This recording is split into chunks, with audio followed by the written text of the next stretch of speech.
Kajian ilmiah.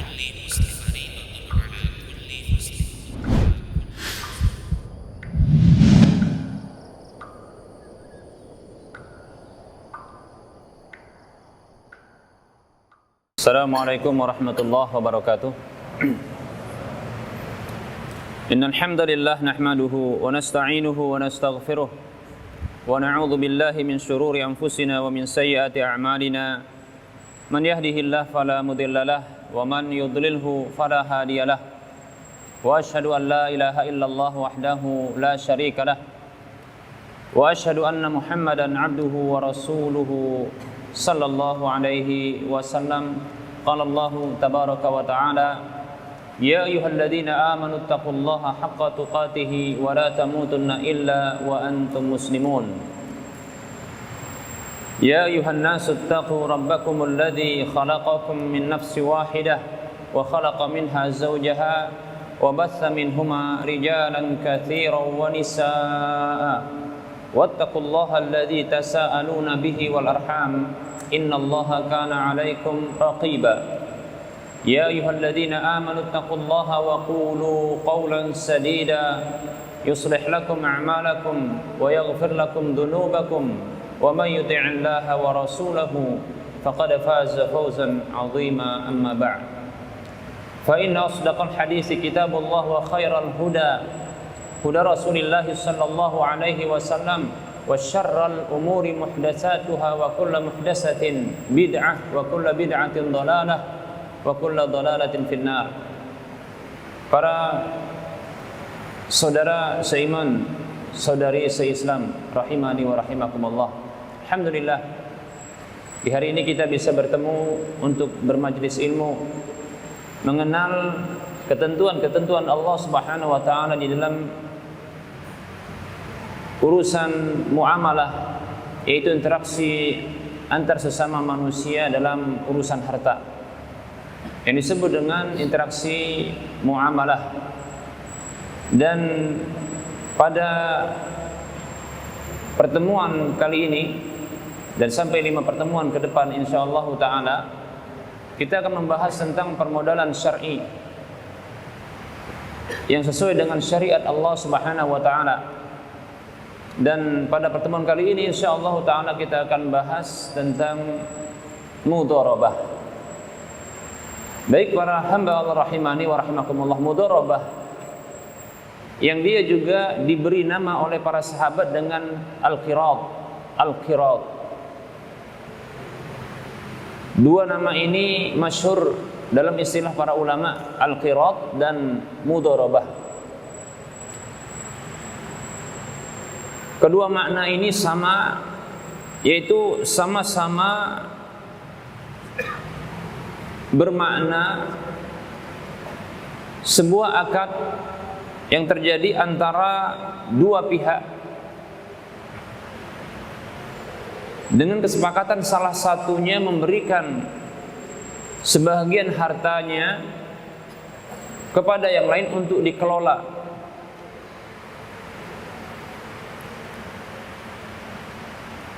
Apakah itu diperdagangkan atau dibuat usaha yang lainnya dengan kesepakatan keuntungan yang dibagi sesuai dengan kesepakatan di antara keduanya. Nah, para muslim rahimani wa rahimakumullah, ini adalah definisi bagi mudharabah atau al-qirat. Dan hukum dari al-qirat ini atau mudharabah ini adalah boleh. Sebahagian kita memberikan nama untuk mudharabah atau al-qirat ini dengan sistem bagi hasil. Akan tetapi secara khusus mudharabah itu terjadi antara dua pihak, tidak lebih. Satu sebagai pemodal tunggal dan yang lain sebagai pengelolanya. Pemodal tunggal ini disebut dengan sahibu ra'sil mal, kemudian untuk pengelolanya disebut dengan al-amil. Para ulama mereka sepakat dengan status ijma, kesepakatan mereka bahwasanya mudharabah ini, model bagi hasil seperti ini adalah dibolehkan Ibnul Munzir rahimahullah di dalam kitab beliau Al-Ijma' mengatakan wa ajma'u ala anna al-qirada bid-dananiri wad-darahimi jaizun. Para ulama mereka sepakat bahwasanya al-qirad atau mudharabah atau yang kita sebut dengan sistem bagi hasil antara dua pihak, satu pihak sebagai pengelola, satu pihak sebagai pemilik modal tunggal, ini dengan uang yang dahulu dikenal dengan dinar dan dirham. Dinar itu mewakili emas, dirham itu mewakili perak, dan keduanya merupakan alat tukar di zaman Nabi SAW. Kata para ulama, jaizun, itu boleh. Jadi sistem ya bagi hasil seperti ini hukumnya adalah boleh.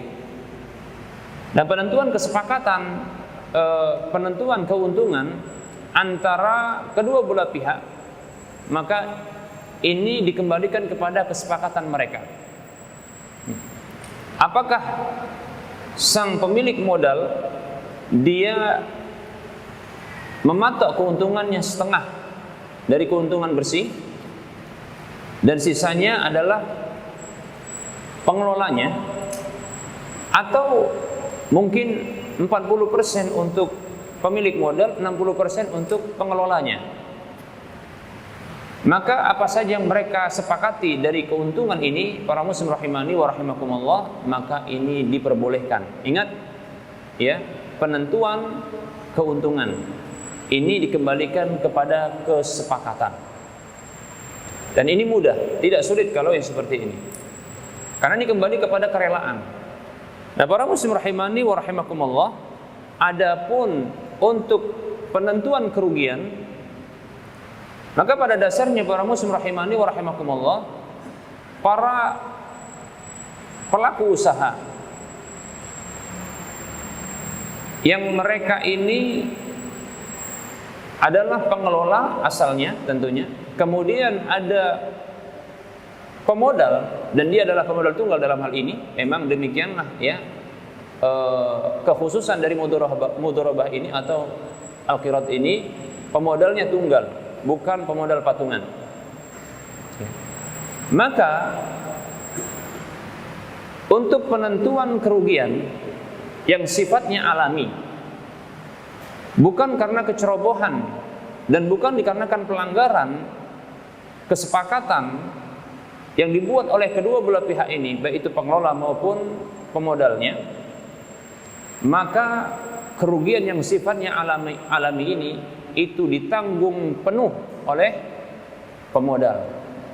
Karena sesungguhnya semua modal usaha ya, apakah itu berbentuk materi yang sudah ya dijadikan dalam bentuk materi ya, apakah contohnya gedung atau mungkin kendaraan transportasi yang ketika itu digunakan untuk usaha, atau mungkin alat-alat usahanya dan seterusnya perkakas ya dari usaha tersebut. Bahkan termasuk adalah modal yang berupa harta atau uang untuk biaya operasional. Maka sesungguhnya itu adalah kekayaan mutlak milik siapa? Pemodal.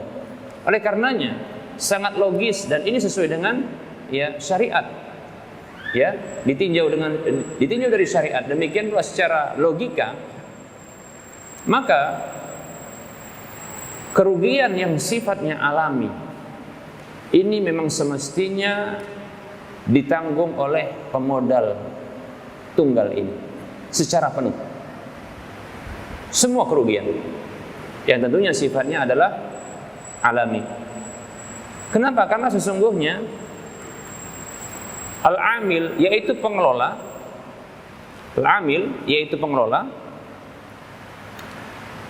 dia disifati dengan amin, yaitu orang yang diberi amanah. Dan tentunya orang yang diberi amanah, dia tidaklah menanggung beban apapun kecuali hanya amanah itu saja.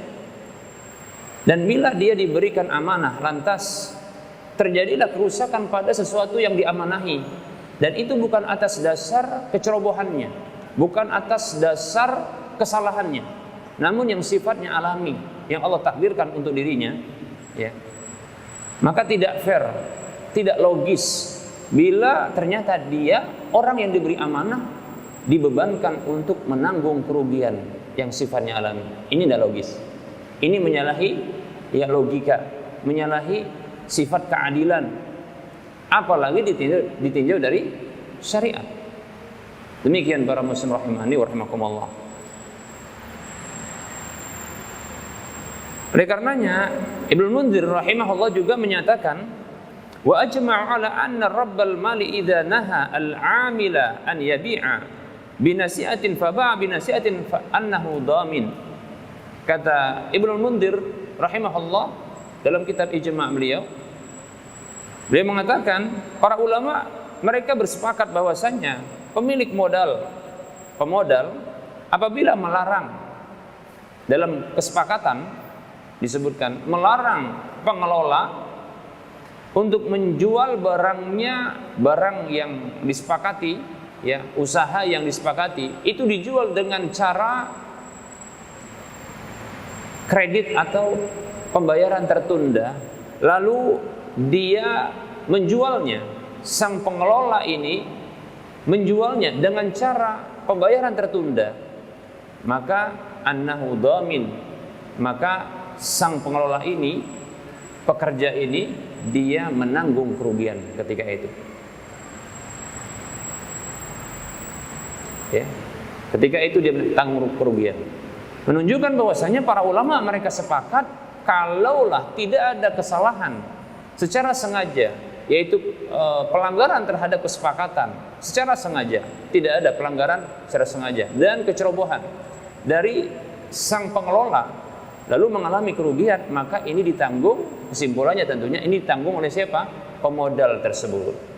Baik para muslim rahimani wa rahimakumullah. Nah, sesungguhnya ya ini juga sesuai dengan dalil.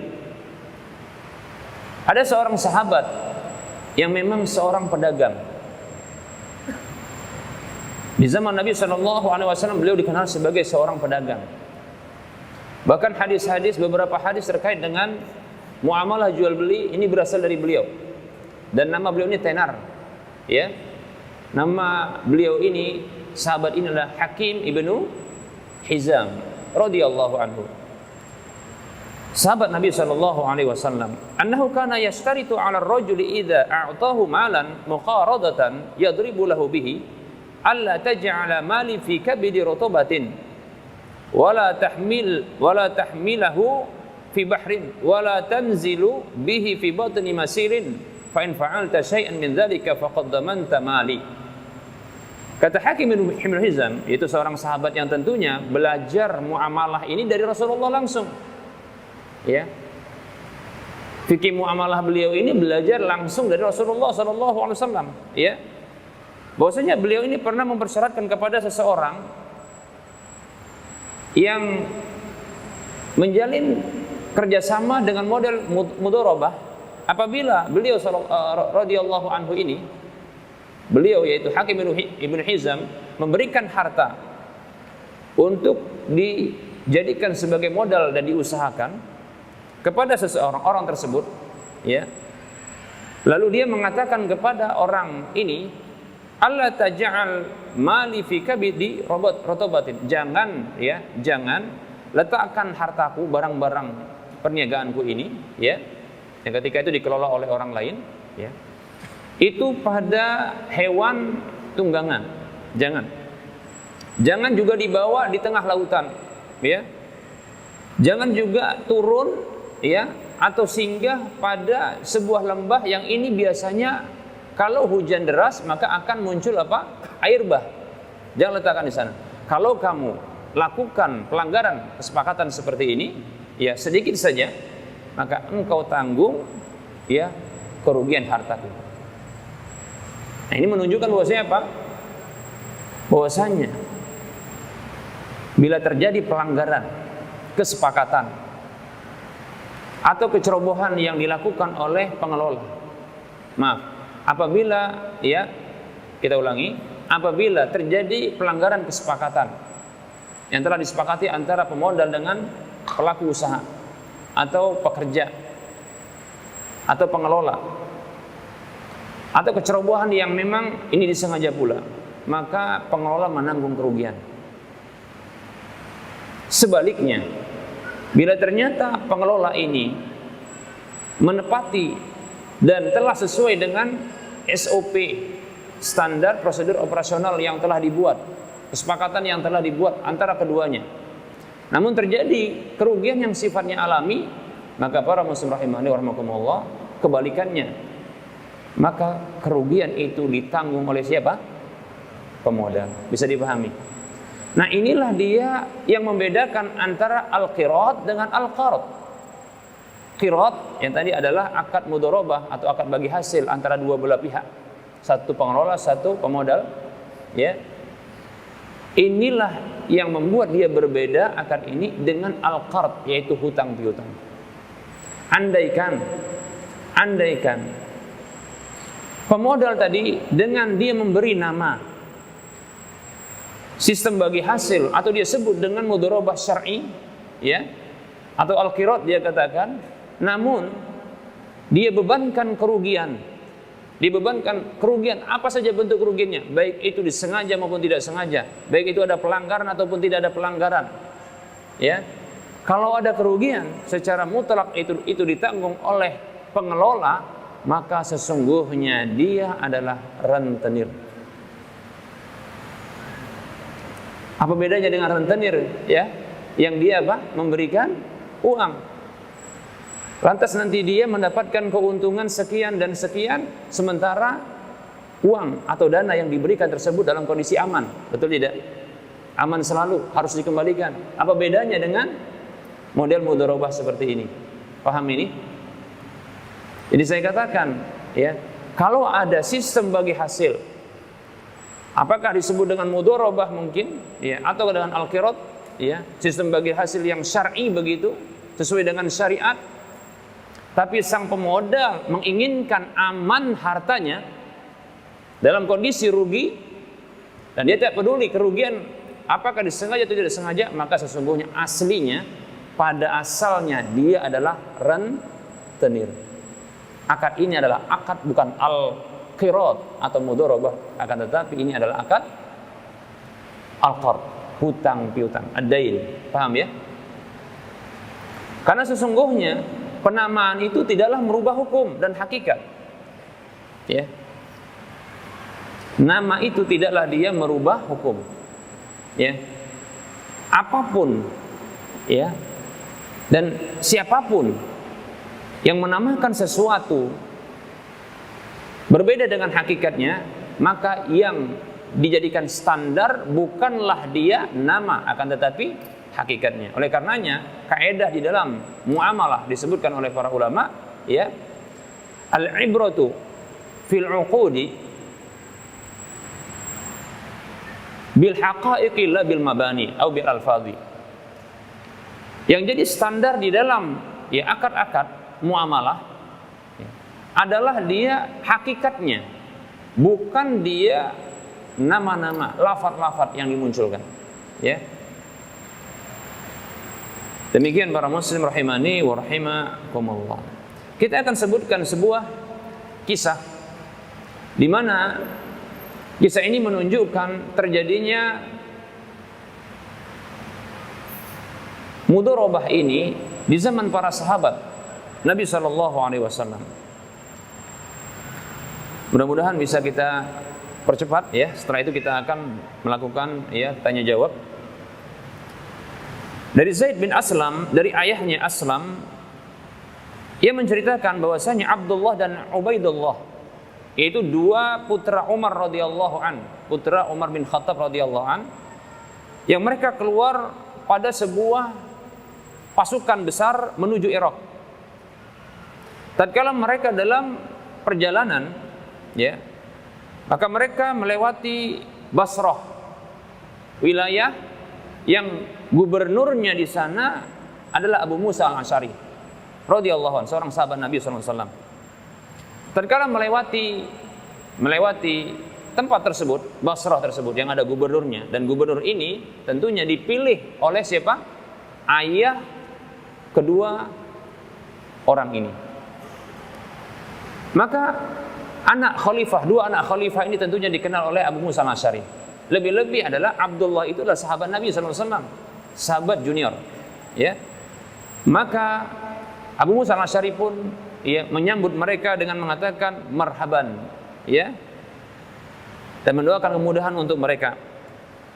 Kemudian Abu Musa al-Asy'ari ingin menitipkan harta Baitul Mal kepada kedua putra Amirul Mukminin Umar bin Khattab ini untuk diserahkan kepada khalifah agar digabungkan dengan harta Baitul Mal yang ada di pusat, kalau bahasa kita ya, digabungkan. Apa ungkapannya? Lau aqdiru lakum ala amrin anfa'ukum bihi la fa'altu. Ya. Andaikan aku mampu untuk memberikan kepada kalian berdua untuk sebuah urusan yang bermanfaat, yang aku bisa memberikan manfaat dengannya kepada kalian berdua, tentu aku akan lakukan. Ada katanya. Bala, ada. Ya. Hahuna malun min malillah. Ini di sini ada harta dari harta Allah, yaitu harta Baitul Mal. Uridu an ab'atsa bihi ila Amirul Mukminin. Aku ingin mengirimkan harta ini kepada Amirul Mukminin agar digabungkan di pusat, digabungkan dengan harta Baitul Mal yang ada di pusat. Fa uslifukuma. Aku akan hutangkan kepada kalian berdua. Gitu. Jadi modelnya adalah apa? Titip tapi silahkan digunakan. Jadi hutang oleh apa? Menjadi hutang bagi siapa? Bagi kedua putra Amirul Mukminin ini, Umar bin Khattab, yaitu Abdullah dan Ubaidullah. Ini kakak beradik atau abang adik, kita katakan seperti itu. Fatabta'ani bihi, ya, kalian bisa membeli dengan harta ini. Mata'an min mata'il Iraq. Barang-barang yang ada di Irak ini kalian bisa beli dengan uang ini, harta ini. Barang-barang ada di Irak. Summa tabi'anihi bil Madinah. Kemudian nanti kalian jual di Madinah. Wah, untung enggak ini kira-kira? Enggak punya modal, ya, dikasih modal oleh gubernur, ya. Kemudian apa? Gratis bawa. Kebetulan pas pulang kemana? Ke Madinah. Sekalian bawa barang. Ya. Fatu'addiyani ra'sal mali ila Amirul Mukminin. Lalu nanti kalian bayarkan modalnya, karena modal ini adalah harta Allah yaitu Baitul Mal, kepada Amirul Mukminin. Digabungkan nanti apa? Dengan Baitul Mal di pusat, demikian. Wa yakunu ribahu lakuma. Nah, untungnya untuk kalian berdua, gitu katanya. Mantap enggak nih? Wah, mantap banget. Nih, enggak punya modal tapi ternyata dikasih modal. Ya, maka keduanya mengatakan wadidna dzalika. Wah, kami suka itu katanya, ya. Kami suka itu. Bahasa sekarang ya, kami suka itu, ya. Fa fa'ala, dia pun lakukan. Dikasih, dititip, tapi digunakan. Ini menunjukkan bahwasanya apa? Barang titipan bila digunakan menjadi apa? Menjadi apa? Hutang. Paham ya? Barang titipan bila digunakan dia menjadi hutang. Karena bahasa dengan apa? Aslaf, yaitu menjadi hutang. Itu diketahui. Demikian para muslim rahimani wa rahimakumullah. Maka mulailah Abu Musa al-Asy'ari menulis surat kepada Umar bin Khattab radhiyallahu an untuk nantinya mengambil harta Baitul Mal yang berasal dari Basrah, ya, yang dititipkan kepada siapa? Kedua putranya. Kemudian apa? Diserahkan kepada Amirul Mukminin untuk diambil dari mereka. Jadi ayahnya nanti akan ngambil kepada dua anak ini. Tatkala keduanya telah datang ke Madinah, tentunya dengan membawa barang-barang dari Irak, maka mereka pun menjualnya. Ternyata fa'arbaha, keduanya mengalami untung besar. Tatkala keduanya mau membayarkan apa? Modalnya tadi, yang ini merupakan harta Baitul Mal yang berasal dari Basrah untuk digabungkan ke Baitul Mal yang ada di pusat kemana? Di Madinah. Kepada Amirul Mukminin, ya, maka Umar pun berkata kepada kedua putranya ini, akullul jaisi aslafahum misla ma aslafakuma. Pertanyaan yang luar biasa. apakah setiap pasukan, perorangan, individu pasukan ini itu dia berikan hutang? Apakah setiap pasukan yang bersama dengan kalian berdua itu dia berikan, yaitu Abu Musa al-Asy'ari berikan hutang sebagaimana apa yang telah dia berikan hutang itu kepada kalian berdua? Paham maksudnya? Apakah dikasih modal juga nih setiap pasukan yang ada ini? Bukan kalian aja, kira-kira gitu. Mantap gitu bahasanya kan? Maka apa? Qala la. Jujur kedua mengatakan enggak, cuma kami saja. Ya. Umar mengatakan, Ibna Amirul Mukminin. Dua putranya Amirul Mukminin. Maksudnya dirinya sendiri. Ya. Fa'aslafakuma, dia berikan hutang modal kepada kalian berdua, kepada yang lain tidak, gitu kira-kira. Ad-dia al-mal wa ribahahu. Kemarikan harta dan untungnya sini. Mantap kan? Bisa nggak presiden kayak gitu sekarang? Hah? Amir Mukminin, Umar tegas. Ini nggak adil. Kenapa kok putra khalifah yang dikhususkan dengan pemberian modal, yang ini memberikan keuntungan bagi putra Amirul Mukminin? Ada apa ini? Kan gitu ya. Coba. Kalau bahasa kita apa ini? Nepotisme. Lihat ya, luar biasa ini. Abdullah, seorang sahabat yang junior. Kalau Ubaidullah saya tidak tahu apakah sahabat atau bukan, tapi saya yakin dia ini kalau tidak sahabat, dia ini paling tidak adalah tabi'in. Tapi tabi'in senior, ya. Abdullah diam, Ubaidullah enggak diam. Ubaidullah agak sedikit orator, ya. Enggak diam dia. Dia katakan, "Ma yanbaghi laka ya Amirul Mukminin." Enggak panggil bapak dia. Ini statusnya ini Amirul Mukminin ini. Wahai Amirul Mukminin, enggak layak Anda lakukan seperti ini. Ma yanbaghi laka ya Amirul Mukminin hadza. Ini enggak layak Anda lakukan seperti ini. Lau naqasa hadzal mal aw halaka la dhamannahu. Ya. Bukankah kalau berkurang harta yang diamanahkan kepada kami ini, ya, atau dia rusak di jalanan, bukankah kami yang nanggungnya?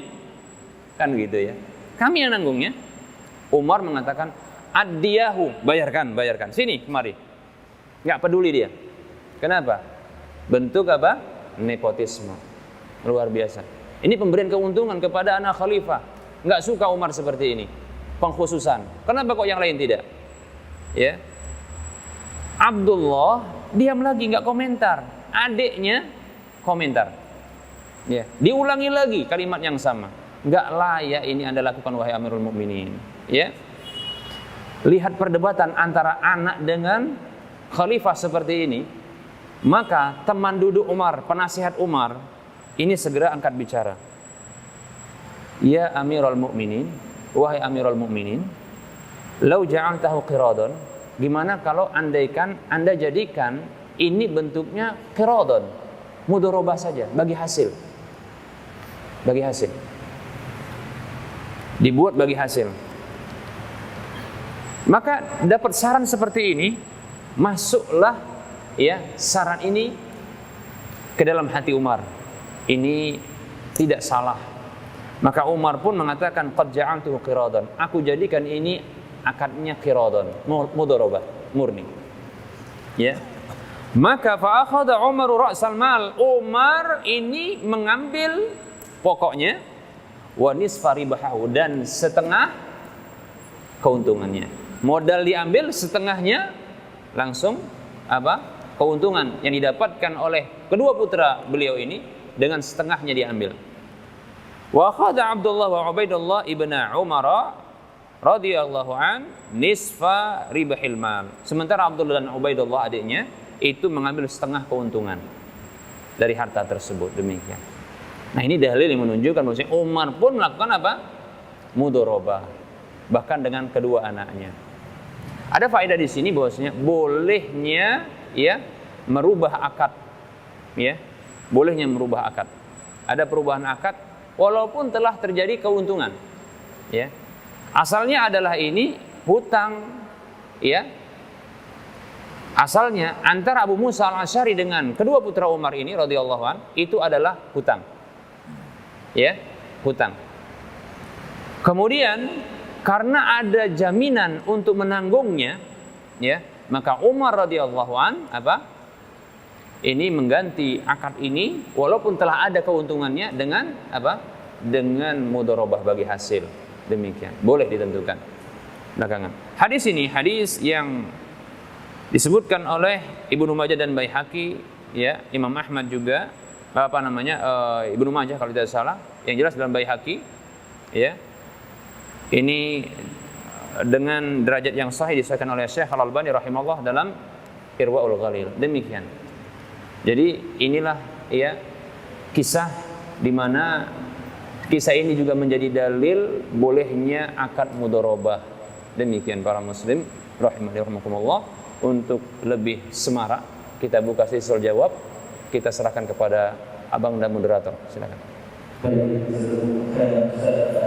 sebelum saya mungkin sudah paham mengenai tadi usul yaitu kesepakatan dua pihak, baik itu salah satunya adalah pihak pengelola dan satunya lagi adalah pemodal tunggal. Itu saja yang harus seterusnya. Dan sekarang kita akan buka sesi tanya jawab. Sesi tanya jawab pertama adalah mendajakan dari atas, kemudian nanti anak-anak pada pertanyaan beri kolom 1, kemudian angka juga 1. Dan mohon untuk yang bertanya harus sesuai dengan tema. Ya. Tema kita adalah permodalan atau dalam sesi babnya mudharabah. Ya.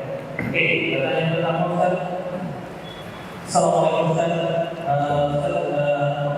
bagaimana penerapan mudharabah dalam bisnis properti tanpa pembiayaan bank dan bagaimana cara penjualannya?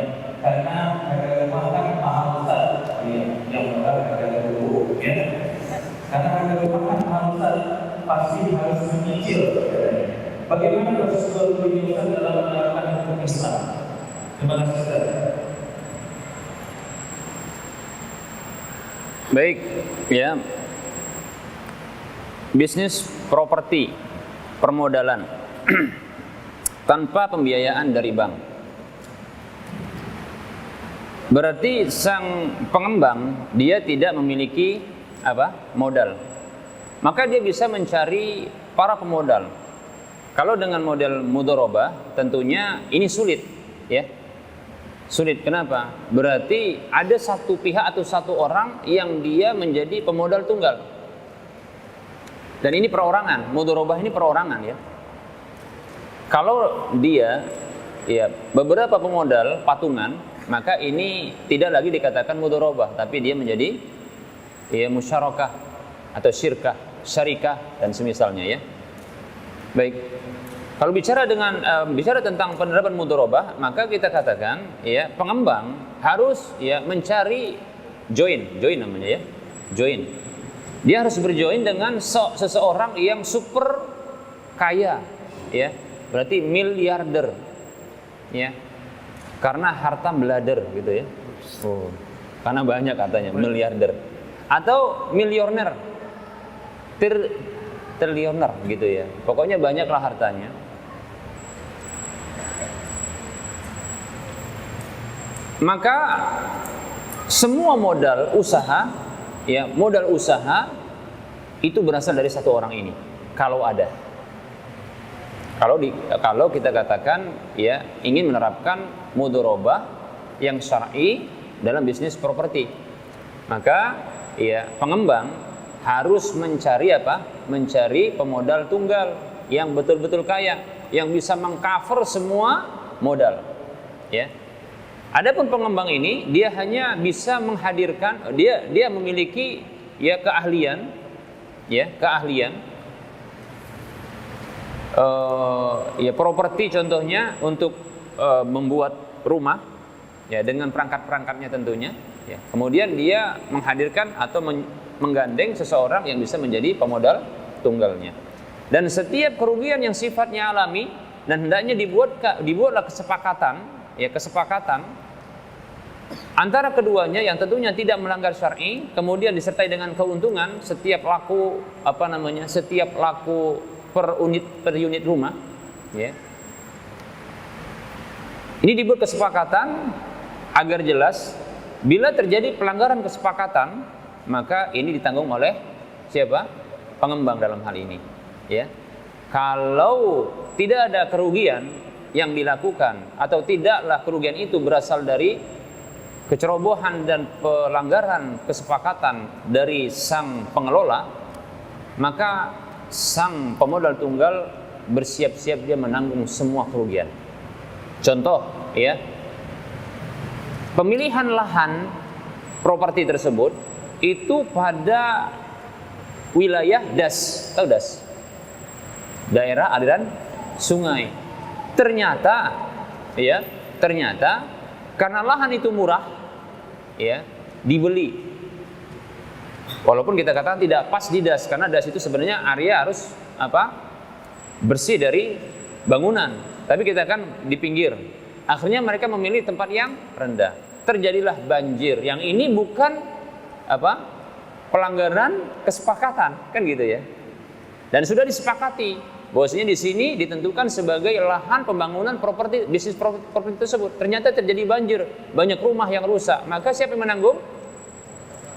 Iya, pemodal. Ya. Adapun ya kerugian yang sifatnya moral, ya. Kita katakan juga capek buat rumah tersebut, ya. Kita katakan juga waktu-waktu yang diluangkan oleh pengelola tersebut. Ini kan kerugian juga yang dialaminya. Hari-hari yang berlalu yang untuk membuat bangunan tersebut, ya. Ini tentunya kerugian yang dialaminya. Adapun ya pemodal, dia harus menanggung kerugian berupa harta. Demikian, ya. Wallahu taala alam. Kemudian bagaimana cara penjualannya? Karena harga rumah kan mahal, Ustaz. Ya, kerupuk yang murah tadi, ya, kerupuk yang udah naik. Ya, mahal. Dan pasti harus nyicil. Boleh kalau nyicil, tidak masalah, ya. Nyicil tidak masalah, ya, tidak masalah juga. Dan tentunya ingat, ya, kalau ternyata pihak pemodal dalam hal ini tidak mengizinkan untuk ya pembayaran dengan cicil atau menjual dengan cara cicil, ya maka ini tak boleh dilakukan. Kalau dilakukan, maka kalau ada kerugian ditanggung oleh siapa? Oleh pengelola, atau dalam hal ini adalah pengembangnya, developernya. Demikian, ya. Nah, kalau seandainya melibatkan pihak lain dalam hal ini untuk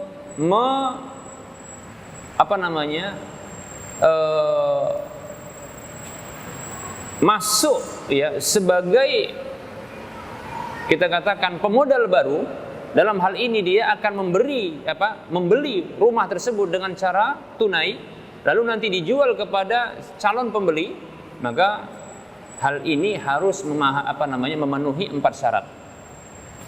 Berarti skemanya sekarang adalah, ya, ada 3 skema.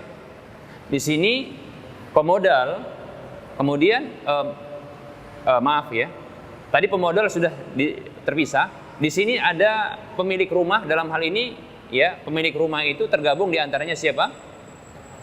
Developer plus dengan siapa? Dengan pemodal tunggal tadi. Ini dengan satu bagian. Kemudian ada calon pembeli, kemudian ada yang pemodal baru. Pemodal baru ini, ya, adalah pemodal yang akan nantinya membeli rumah tersebut. Kemudian akan menjualnya kepada siapa? Kepada calon pembeli. Maka hal ini harus memenuhi 4 syaratnya. Minimalnya 4 syarat. Ini pernah kita bahas sebelumnya, ya. Nah, inilah yang disebut dengan akad al-wa'du bisyira atau al-amru bisyira, yaitu janji beli atau perintah beli. Jadi calon pembeli dia menghubungi pemodal lain, ya. Yang pemodal ini akan membeli rumah tersebut dari developer atau perwakilan dari keduanya, ya.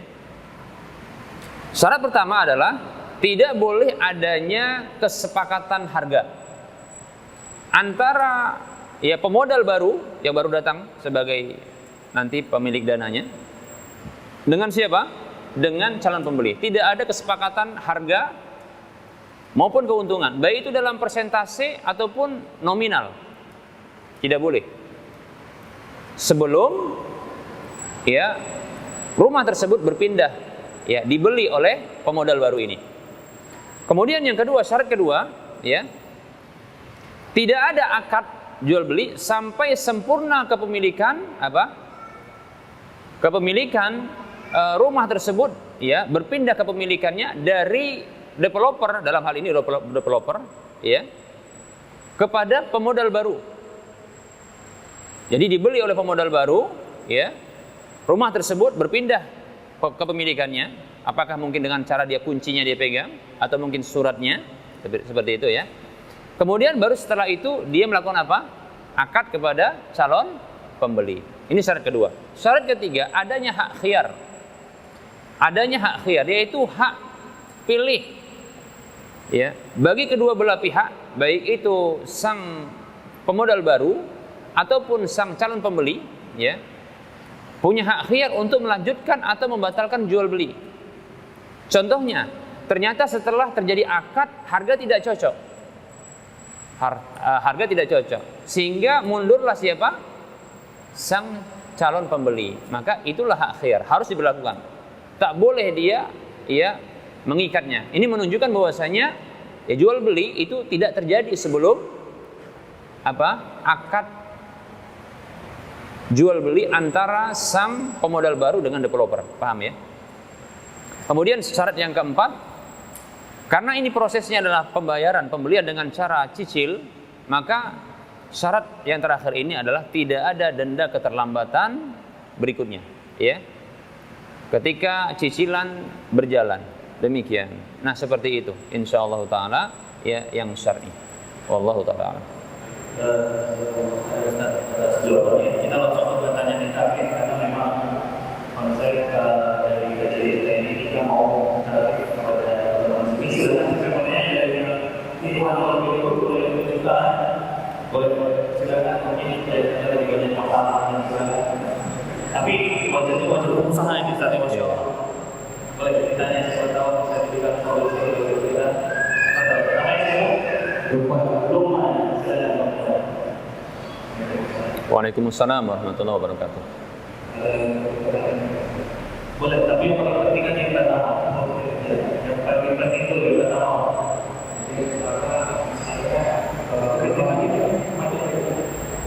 Misalnya harta zakat itu kan itu pertama itu merupakan lipat kalau misalnya merupakan satu lipat, kalau misalnya itu pemakaian dan itu dengan perusahaan itu Harta zakat dijadikan modal usaha. Maka jawabannya rinci. Kalau harta zakat tersebut dijadikan usaha oleh orang yang wajib zakat, maka nggak boleh. Berarti dia nggak bayar zakat. Paham maksudnya? Dia punya harta 1 miliar. Berapa zakatnya? 25 juta, 2,5%. Ya, 2,5% dia sendiri yang mengelolanya untuk kepentingan pribadinya. Maka yang seperti ini tidak benar. Kalau begitu dia tidak membayar zakat. Ya. Tapi bila dia mengelolanya, kemudian keuntungannya plus dengan modalnya, dia yakini ini bukanlah milik dia, akan tetapi diperuntukkan untuk umat yang mereka berhak terhadap harta zakatnya, maka boleh. Tapi ingat, diberitahu kepada ahli warisnya bahwasanya ini, ya, contohnya rumah usaha ini bukanlah milik pribadi, tapi milik umat yang berhak terhadap harta zakat beserta dengan keuntungannya. Paham, ya? Maka boleh contohnya dinyalurkan. Mungkin bila diserahkan kepada kepada pribadi-pribadi yang berhak menerima zakat, mungkin mereka tidak ahli dalam menggunakan harta ini. Paham ini maksudnya?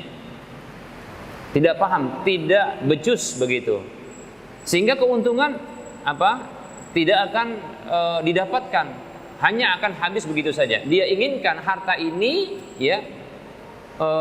akan terus mengalirkan keuntungan-keuntungan. Maka seperti ini boleh, bisa dipahami sang penanya, tapi harus diyakini bahwasanya harus diberitahu ini bukan harta dia. Maka kalau hendak dibuatkan bisnis rumah usaha atau badan usaha, maka dibuat tersendiri, bukan atas nama dia. Demikian, seperti itu. Maka boleh. Dan boleh pula kalau seandainya diberikan kepada diberikan kepada orang yang berhak terima zakat tersebut, kemudian contohnya dikarenakan dia miskin di tempatnya, miskin, diberikan kepada satu orang. Bahkan kalau seandainya diberikan kepada keluarganya yang miskin, lantas diajarkan bagaimana cara untuk untuk berusaha. Bahkan usaha tersebut ditopang oleh dia pertama sekali sampai betul-betul mapan, maka boleh ketika itu, boleh, boleh. Dan bahkan ini yang saya katakan, ini yang paling saya katakan bentuk zakat yang produktif. Nah, itu bagus. Dan ingatkan kepada saudara tadi yang sudah mendapatkan harta zakat ini, setelah ini bisnisnya ini atau rumah usaha ini memberikan keuntungan, maka bantulah seperti dirinya pernah dibantu. Bantulah orang lain yang juga berhak untuk terima zakat dengan cara yang sama. Paham ya? Maka ini dua pahalanya. Pahala zakat plus dengan usaha, keterampilan usaha yang diberikan, Wallahu ta'ala alam. Gimana? Masih berganjal kayaknya? Sama. Boleh dikasih mic-nya? Ya, apa-apa.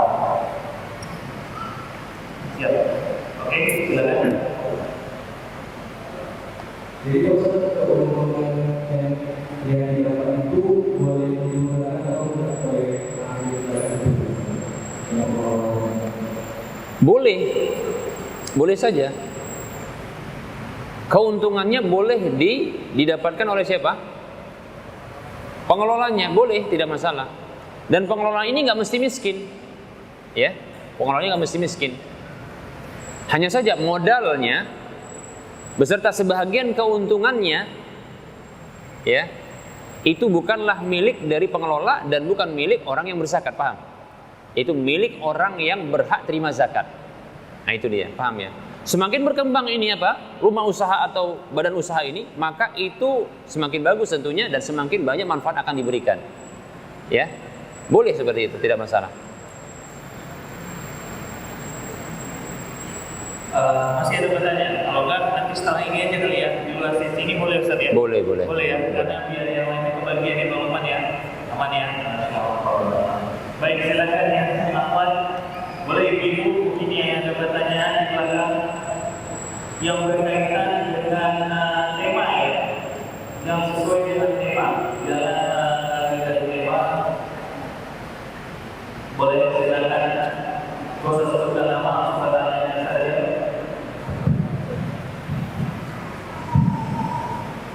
Oke, boleh silakan.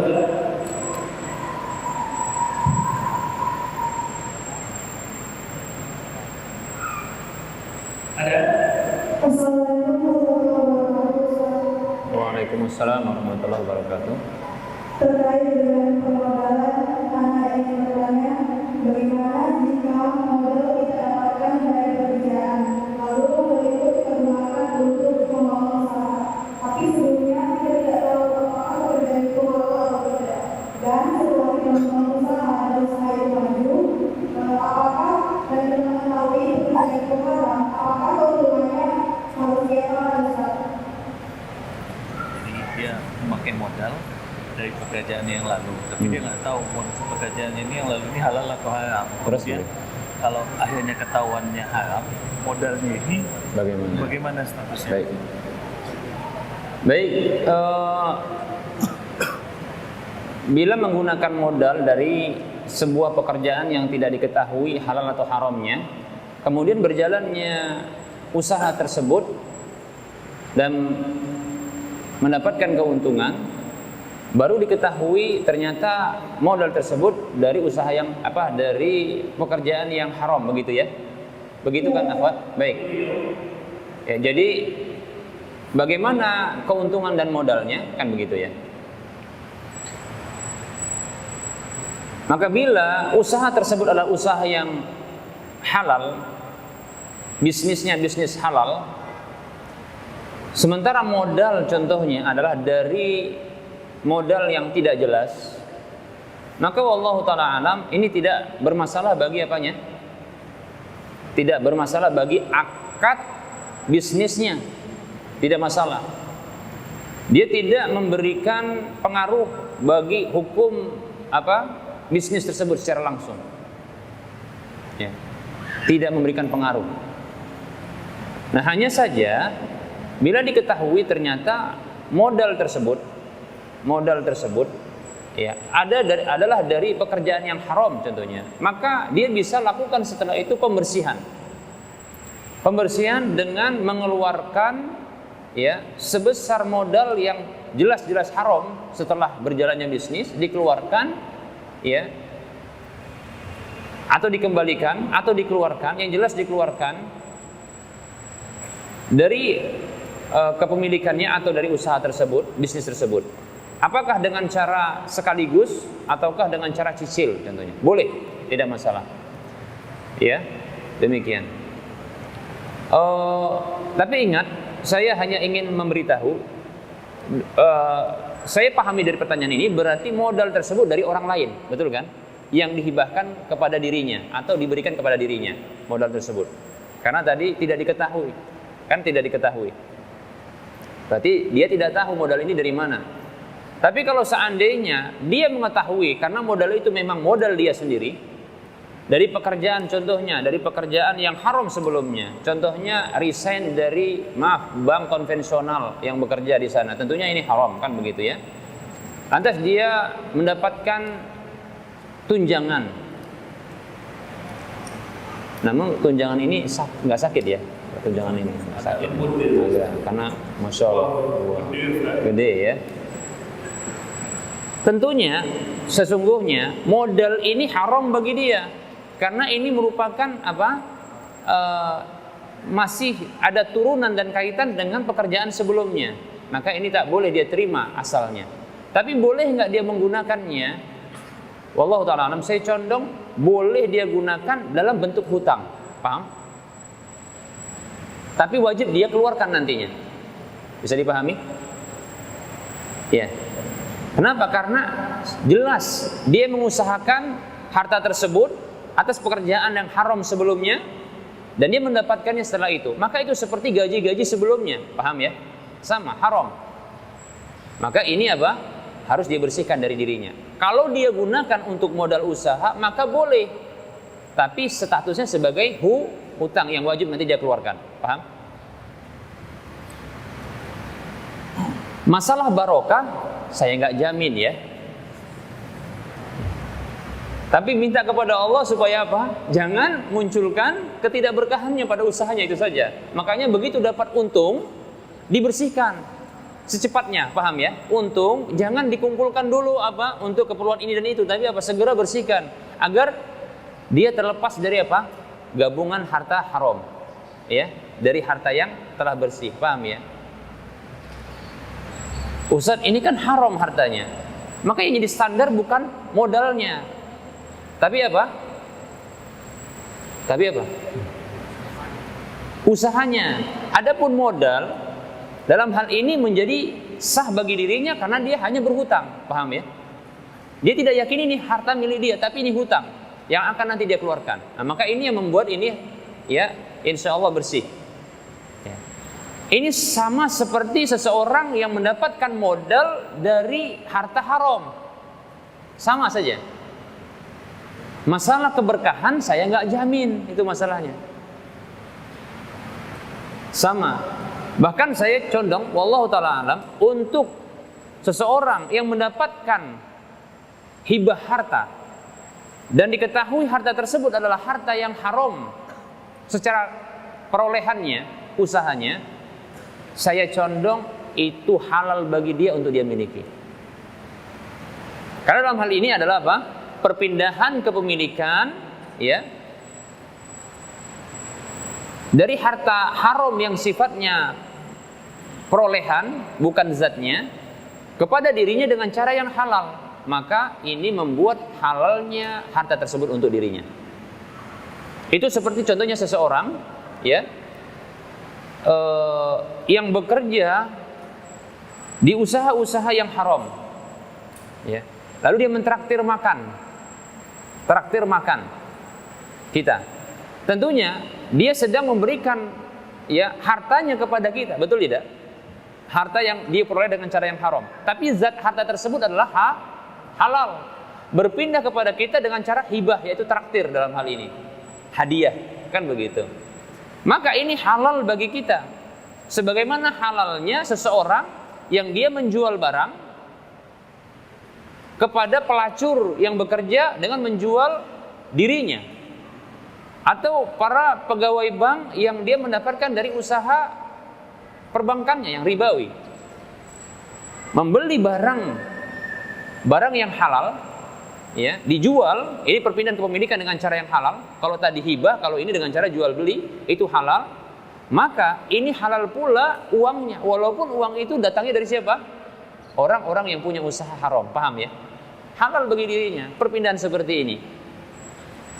Maka sama seperti tadi, orang yang mengatakan, ini loh, saya punya harta haram, ya, saya sudah tobat, bagi saya ini haram. Lalu diberikan kepada seseorang, besar rupanya, sampai 50 juta, alhamdulillah, ya, bisa nikah lagi. Ya, kemudian, ya, dia usahakan, ini halal tidak? Saya condong ini halal bagi orang yang menerimanya, paham ya? Halal bagi dia. Wallahu ta'ala alam. Kalau dia tidak keluarkan, itu boleh. Tapi saya nggak jamin barokah. Paham? Karena halal belum tentu barokah. Barokah pasti halal. Kenapa? Karena halal terkadang ada cara yang tidak baik, tapi halal dia.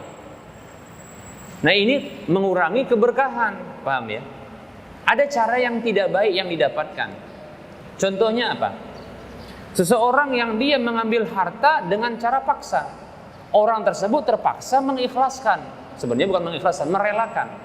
Oh, ditanya, kamu rela nggak? Ya gimana ya, katanya sambil ngelus dada dia. Ya sudah, ambil sajalah. Tapi mulutnya merepet, mukanya kecut, kan gitu ya. Ya. Sudah nampak dia terpaksa memberikannya. Nah, sekarang halal tidak bagi orang yang nerimanya? Halal. Barokah tidak? Belum tentu. Kenapa? Caranya tadi tidak baik. Halal bagi dia tapi tidak baik. Makanya Allah membedakan antara halalan thayyibah. Ada halal dan ada thayyib, paham? Paham? Karena halal belum tentu thayyib. Thayyib beda sama halal, ya. Kalau Bang Thayyib lain lagi ya.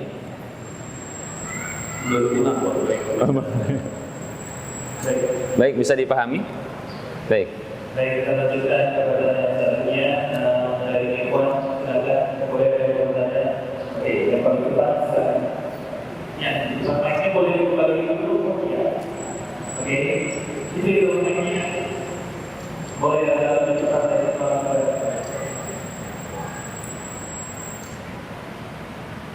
baik, silakan pada selanjutnya dari Ikhwan dan sesuai dengan tema.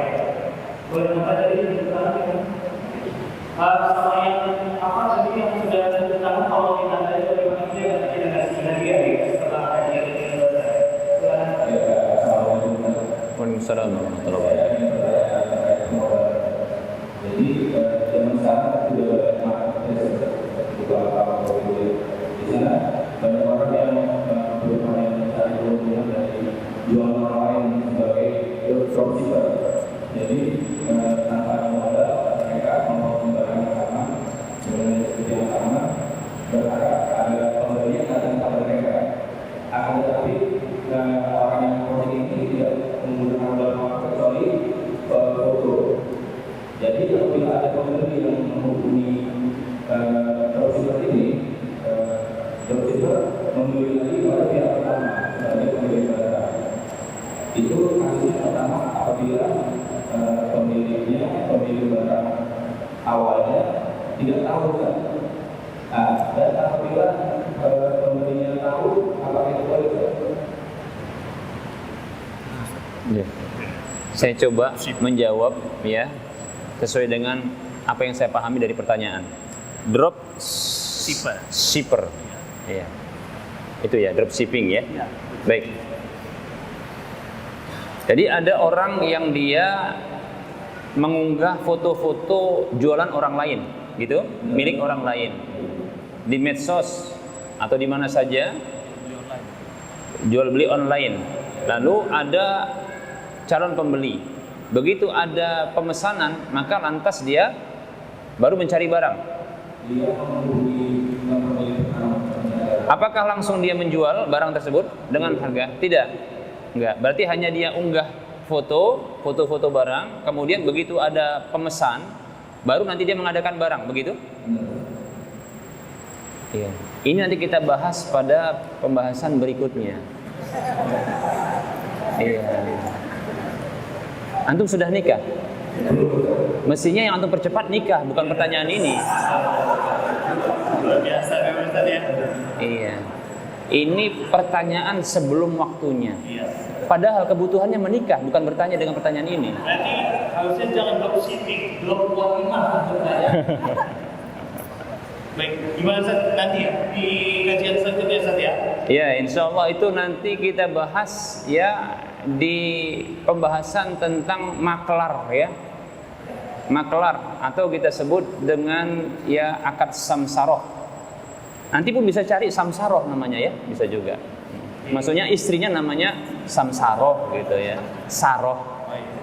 Sam laki-laki Ustaz. Iya. Samsara. Iya, namanya Sam, istrinya Saroh. Oh iya, baik. Ya, supaya kita lompat kajiannya Ustaz ya. Iya. Ya, kita buat bertahap ya. Baik. Sabar ya.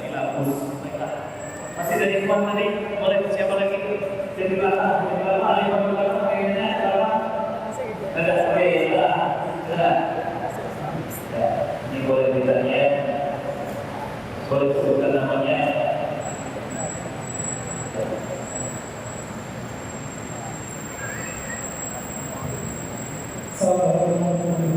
Waalaikumsalam warahmatullahi wabarakatuh. Pertanyaan terakhir bersudah tutup Ustaz.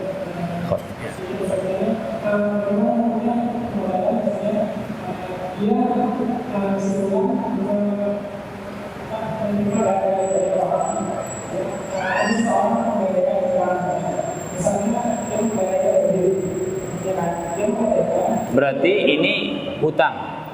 Dia berhutang, ya. Dari gadaian tersebut.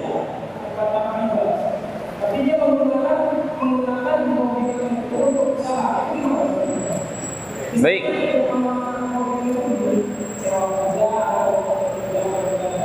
Baik, saya paham pertanyaannya. Tapi kalau salah nanti tolong diluruskan ya. Jadi maksud dari pertanyaan ini adalah seseorang yang dia menggunakan barang jaminan mobil atas pemberian hutang kepada orang yang memiliki mobil tersebut. Mobil itu ada sama dia, hutang diberikan dengan nilai tertentu, begitu kan? Hanya saja dia menjadikan mobil ini sebagai usaha, ya, ada peluang usaha seperti rental. Maka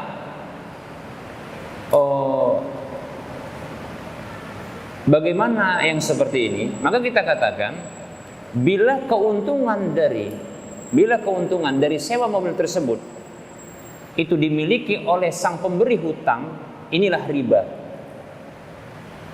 Kullu qardin jarra manfaatan fahuwa wajhun min wujuhir riba. Setiap hutang piutang menarik keuntungan karena dia dapat keuntungan dari ini, dari apa? Barang jaminannya, barang gadaiannya. Maka ini merupakan bentuk riba.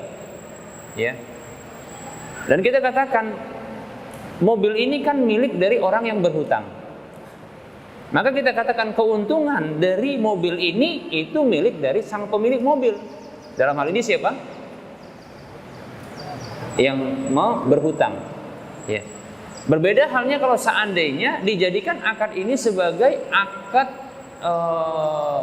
mudorobah, bisa. Dalam hal ini orang yang memberikan hutang dia mencari pelanggan, ya. Kemudian Pemodalnya adalah sang pemilik mobil. Usaha modalnya adalah mobil. Maka nanti di sini setiap hari dibagi sesuai dengan apa? Kesepakatan mereka. Kalau ada kerusakan, siapa yang nanggung? Siapa yang nanggung? Pemilik mobil. Kan gitu. Paham ya? Tentunya harus dibuat kesepakatan dengan penyewa mobil tersebut. Kerusakan seperti ini, maka ditanggung oleh siapa? Disepakati. Begitu ya, paham? Adapun orang yang menerima atau orang yang memberikan hutang tadi, dia tidak menanggung kerugian. Ya, kecuali kalau dia salahi kesepakatan itu. Bisa seperti itu, ya. Jadi ini memang bagus ini ya. Cara baru ini ya. Kalau punya mobil ya begitu saja, kalau punya hutang. Udah nikah? Apa hubungannya kalau saya tanya nikah? Kenapa? Ya sebenarnya dengan pertanyaannya bisa sebenarnya kalau dia punya mobil, dia jaminkan, kemudian dia hutang untuk dia nikah, gitu. Atau yang punya mobil dia nikah, Ustaz? Yang punya? Mobil. Lah dia yang punya mobil. Oh, kalau itu punya mobil baru. Baiklah. Sudah, Ustaz? Satu lagi ya? Satu lagi pertanyaan dari Ahmad, silakan dari Ahmad. Boleh mikrofonnya dikembalikan? Baik, dan untuk yang lain, kita khawatir pada saat ini boleh disimpankan minggu depan insyaallah di sesi yang kedua. Kita masih di topik yang ini juga, tapi langsung ke pertanyaan tidak buka kajian ya Ustaz ya. Boleh yang Ahmad silakan. Oke, silakan pertanyaannya yang sesuai dengan tema ya.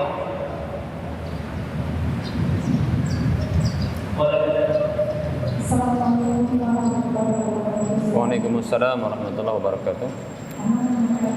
Misalnya, pengeluarannya ada dua orang, dan pengeluarannya satu orang. Bagaimana cara membagi bahasa Indonesia?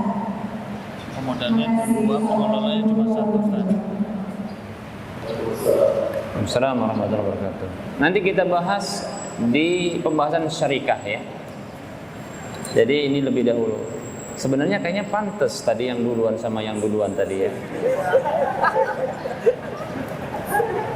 Iya. Iya. Ini gadis atau sudah menikah? Nanti yang disebut kajian khusus. Baik Ustaz, mungkin ada Pernah? Oh boleh. Sudah cukup ya pertanyaan? Iya baik.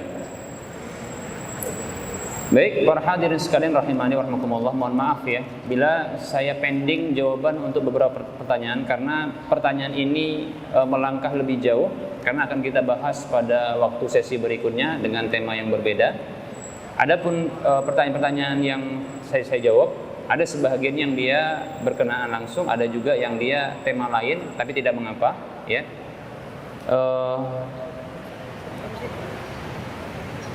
Maka kenalilah ya, saya tutup dengan ungkapan kenalilah ya